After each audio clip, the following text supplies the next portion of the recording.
윤석열 한동훈 윤석열 대통령과 한동훈 위원장이 오늘은 같이 밥을 먹었어요.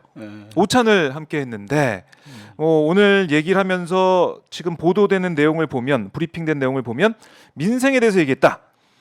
국민이 체감할 수 있는 민생 개선을 위해 당정이 배가의 노력을 해야 된다. 이렇게 당정 협력을 강조했다는 뉴스가 쭉 나오고 있는데 오늘 두 사람의 만남의 의미 우리 조 작가는 어떻게 보고 계십니까?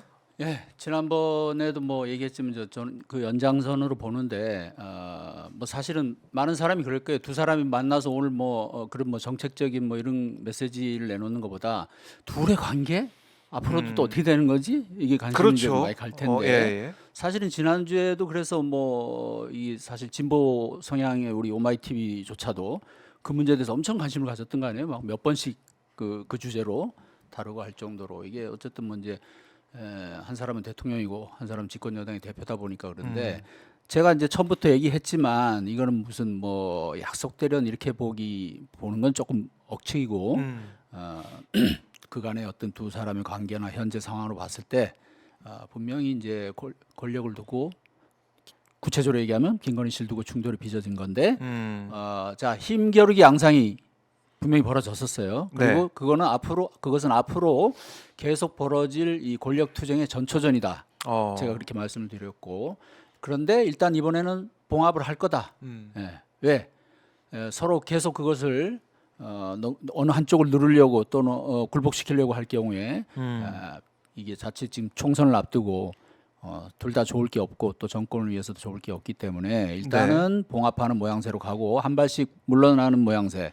자 그리고 지난번에 그런 어떤 그 일종의 그 두 사람의 쇼. 네. 자 우리 둘이 잘 통한다. 별 문제 없다라는 걸 보여주는 그런 쇼의 어떤 장소로 쇼를 펼치는 장소로 그 상인들의 그 피눈물이 서린 그런 화재 현장 그 서천시장이죠. 네. 예, 거기를 이용을 한 게 아니냐 이런 이제 비판도 들었는데 지금 오늘 뭐 만난 것도 그리고 그날 이제 열차 타고 올라왔잖아요. 예, 제가 그래서 그날 뭐 가상 대화도 사실 우스갯소리로 좀 말씀드렸지만 네. 오늘 만남도 그 연장선으로 보이고요. 계속 일단은 갈등을 봉합하는 상황이 그렇죠. 있다. 이거는 뭐 앞으로도 이제 또 벌어질 겁니다. 지금 네. 일단 지금 수면 아래로 이제 서로 일단 감춘 셈이고 일단 이제 국민들한테 보이는 것이고 그렇게 보이는 우리가 이제 사실은 뭐 약속 대련이라는 관측이 나온 것도 애들이 분명히 뭐 쇼다 뭐 이런 어떤 거였잖아요. 근데 사실은 이제 그건 권력의 어떤 그 깊은 세계를 이제 조금 간과했거나 그다음에 약간 희망 섞인 관측 또는 한동훈 비대위원장을 좀 폄훼하려는 그 뭐 이제 그거는 정치적인 또 시각에 따라 그렇죠. 왜냐하면 한 위원장이 만약 저렇게 저것이 진짜다 저렇게 뭐 최고 권력에 대해서 그 동안에는 사실 뭐 아바타, 하수인, 허수아비 뭐 이런 소리를 들었잖아요. 네. 근데 만약에 저게 진짜다, 대통령한테 들이받았네? 그러면 한 위원장에 대한 어떤 평가가 달라질 거 아닙니까? 위상도 높아지고. 그러니까 이런 부분에 대해서 경계하는 사람들이 특히 저거 그럴 리 없어. 이제 이런 시각이 또 있었던 거고.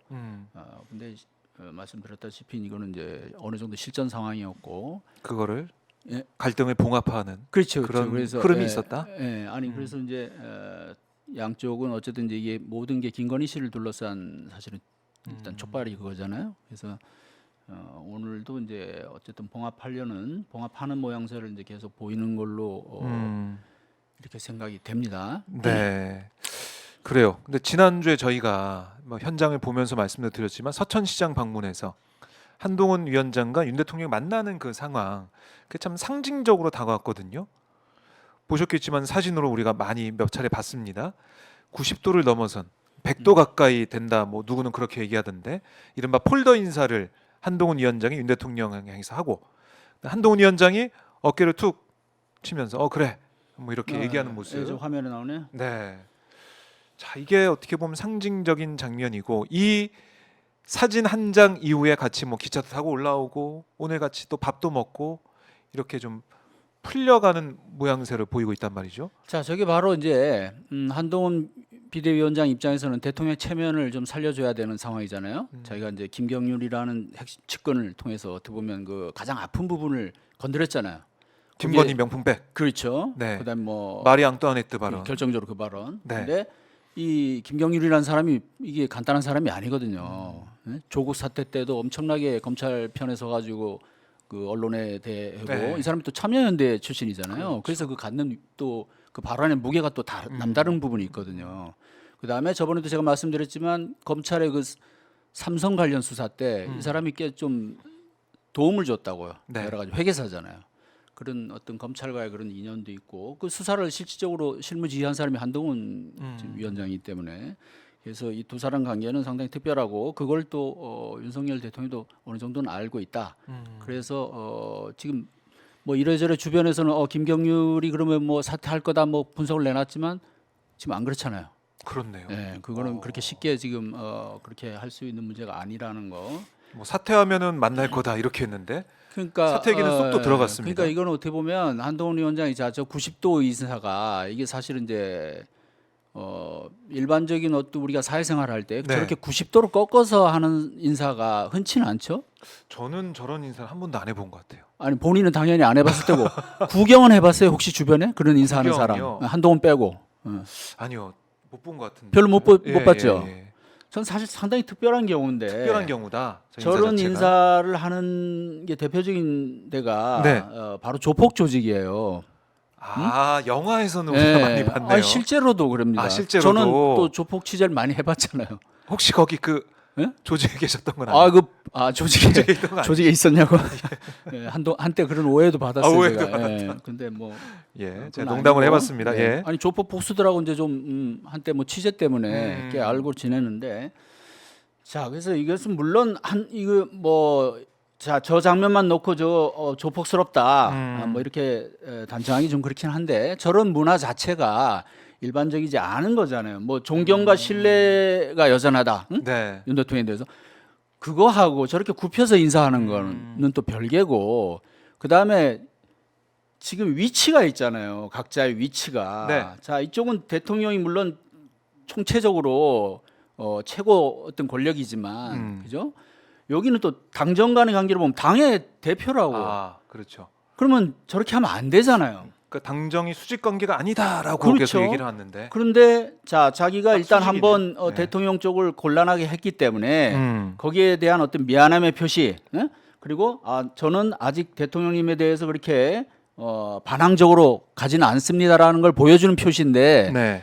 그렇지만 아주 부적절하다. 왜 공적인 관계를 사적인 관계로 자 검찰에 있을 때 어떤 검찰 선배 그것도 아주 그 윤석열 검찰총장 시절 대단했잖아요. 그 권력이 검찰 권력이어서 자 거기에 대해서 어떤 그 상하 관계 검찰 패밀리에서 보여주는 이런 형 동생 형님 아우 관계 이 공적인 관계 사적인 관계로 이게 치환해 버린 거예요. 네. 그것도 국민들이 다 보는 앞에서 하하. 그래서 이거는 아주 부적절한 행동이고 자 이런 것이 뭐 어떤 이제 보수 언론에서는 한 위원장이 상당히 예의 바른 사람이다.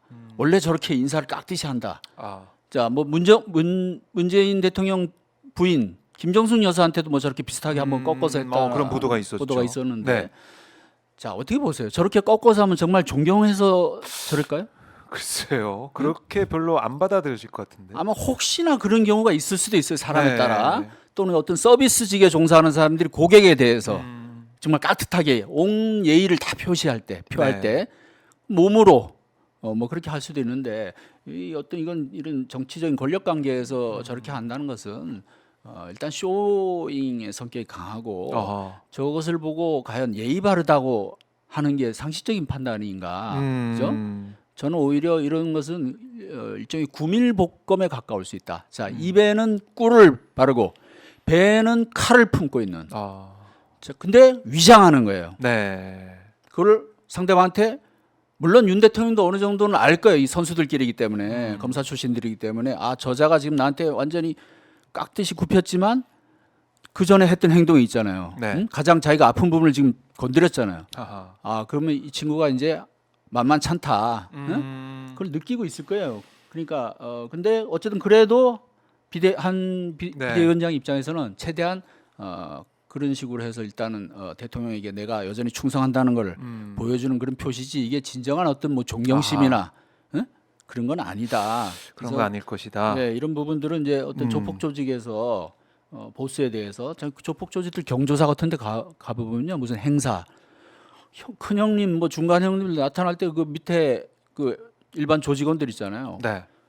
바로 저런 식으로 꺾어서 인사를 합니다. 일제히 쫙 도열을 해서. 네. 그 비슷한 부분이 있군요.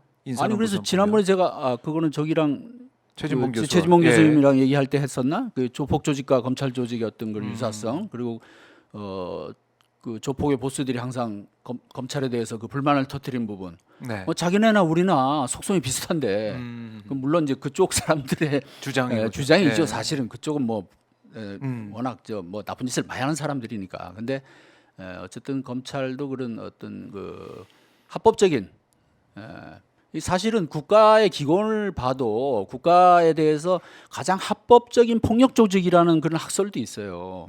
그러니까 우리도 과거에 그런 시절을 겪었지만 이 공권력이라는 것이 그야말로 서민을 보호하고 민주주의를 어떤 지키고 이런 보호하고 수호하고 이런 쪽으로 잘 작용하면 좋은 거지만 그 반대로 국가 폭력의 이것이 그 아주 그 일종의 선봉대 역할을 할 수도 있는 거거든요. 이 공권력이라는 것이. 네. 그런 면에서는 그럴 때는 사실은 조폭 조직이랑 비슷한 거예요. 국가 폭력 조직. 우린 과거에 유신 때, 전두환 때 그 시절을 겪어 왔습니다. 네. 근데 지금 비록 이제 그런 어떤 야만적인 시절은 아니지만 지금 검찰 정권에 의한 새로운 우리가 또 폭력을 법에 의한 폭력을 맛보고 있잖아요.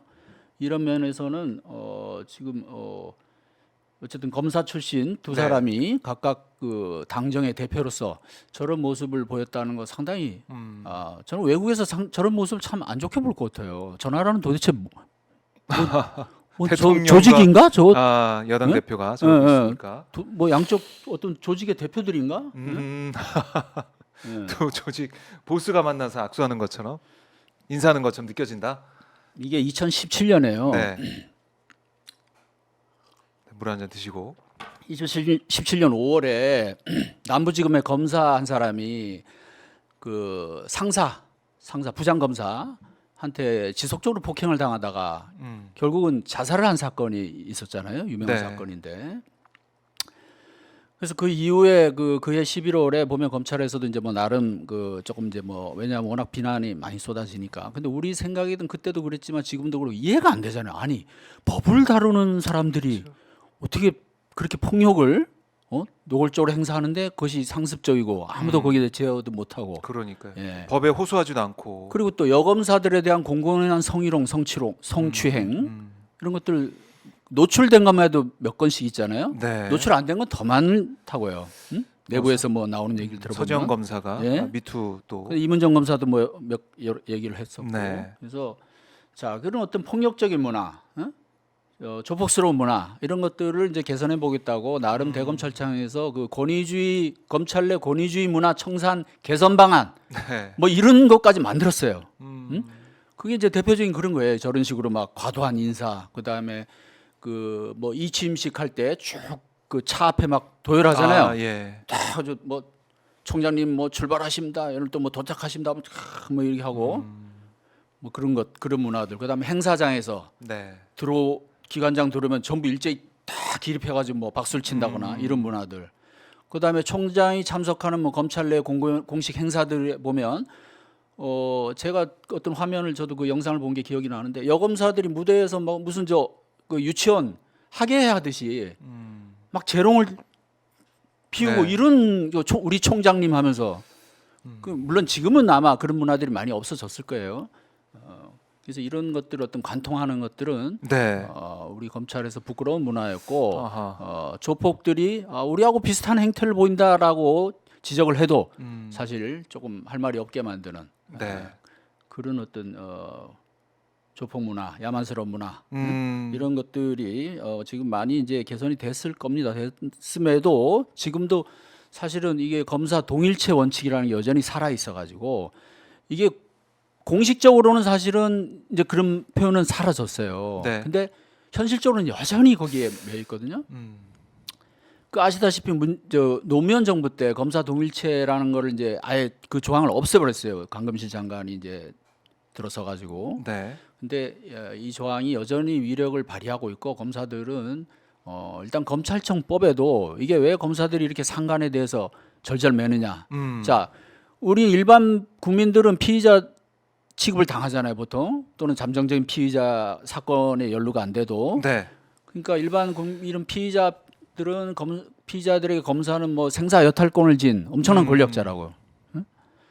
그런데 자, 검사들 간에 그러면 어떻게 그렇게 위계 질서가 강하느냐? 네. 일단 검찰청 법에도 그런 부분들이 있어요. 자, 우리가 생각할 때는 검사 이러면 개개인이 다 단독 국회의원처럼 어떤 그런 권한이 다 네. 자율적으로 있을 거라고 생각이 되잖아요. 사건을 처리하고 이런 것들이 안 그런 거예요. 검찰청법에 보면 검찰청법의 7조에 그 보면 이 4조의 검사의 직무에 관하여서 보면 이 검사는 직무를 처리할 때 상관의 지휘 감독에 따라야 된다라고 돼 있고 이거는 이제 뭐 일반적인 규정으로 볼 수도 있어요. 네. 근데 이제 그 7조에 가 보면 이 검찰총장, 그다음에 검사장, 그다음에 뭐 지청장 이런 상관들이 자기 소속 검사한테 직무의 일부를 명령을 할 수 있게 돼 있고 그 사람의 어떤 그 일에 대해서 그러니까 예를 들면 자 뭐 뉴스타파를 수사하기 싫어 검사는 자 이거 이거 잘 억지입니다 뭐 이럴 수 있을 거 아니에요 법률 뭐 검사 개인 입장에서. 검사는 그렇죠. 어떻게 생각이 다를 수 있겠죠. 근데 위에서 상관이 해 어떻게든지 엮어봐 이렇게 시키면 따르게 돼 있으면 법적으로 예를 들면 그 다음에 또 심지어 그 법의 또 7조 2항에 보면 어떻게 돼 있냐면 네. 검사의 직무가 있잖아요. 그 뭐 각 부서에 따라 이제 그 고유 업무가 있잖아요. 그 검사의 업무를 상관이 자기가 여차하면 자기가 직접 그걸 처리할 수도 있고, 그다음에 마음에 안 들면 다른 검사한테 그걸 바꿔서 시킬 수도 있게 돼 있어요. 이게 법에 규정돼 있다고 검찰청법. 네. 자, 이러면 어떻게 되겠습니까? 상하 관계가 그렇죠. 우리가 밖에서 생각하는 것 이상으로 아주 엄격하고 위에서 시키는 것은 거의 안 따르면 안 될. 자, 딱 하나 견제하는 조항을 하나 넣어놨는데 4조에 부당한 명령에 대해서 이의 제기를 할 수 있다. 그게 다야. 아. 이의 제기를 할 수 있다. 이의 제기를 해서 어쩌라고? 안 받아주면 그만이고. 자, 이의 제기를 해서 그럼 그걸 어떻게 처리한다든가 뭐 심의회를 해서 이걸 뭐 그럼 이의 제기가 들어오면 어떻게 해서 뭐 어떤 뭘 한다든가 그런 게 것도 없어요. 없다. 이의 제기를 그냥 할 수 있다. 근데 이게 다야. 예.